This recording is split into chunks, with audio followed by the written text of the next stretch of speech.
What's your, are you able to tell what depth you're at? Is there any way to do Yeah, I should be. I was telling them earlier, on this Yeah. one, unfortunately, we removed the depth sensor because it's undergoing maintenance, but the depth would be read out right there, and the vertical speed, how fast we're moving through the water column, is right below it there. How does it calculate? Because obviously the tether, it's, so how, by the pressure? Is it able to Yeah, estimate? there's a little pressure sensor that's on the bottom, the same one that you'd find in like a dive computer. Okay. And Got it. basically it measures pressure as well as temperature, which affects what that pressure relates, how that relates to depth.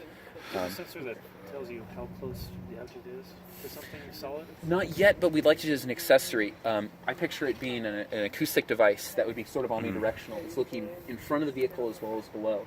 Another really important thing is altitude. When you're flying a transect, you want to be able to know how far you are, and if the bottom starts going down, you can go down with it.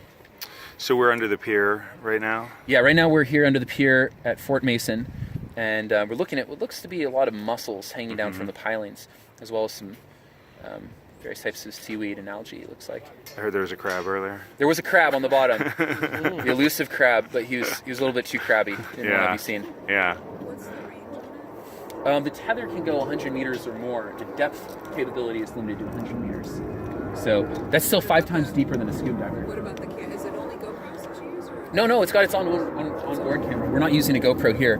You could just add one if you wanted to. And how far does the camera?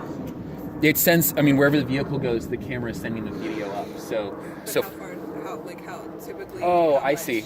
Well, in this water, apparently 4 or 5 inches. It doesn't have a light. It has a little bit of light. It has light, but what really is a problem, knocked a mussel shell there. It's just, it's visibility in general. We do have some really advanced software we're working on that might even be able to help that a little bit. But for the most part, oh, look at that view. That's so beautiful.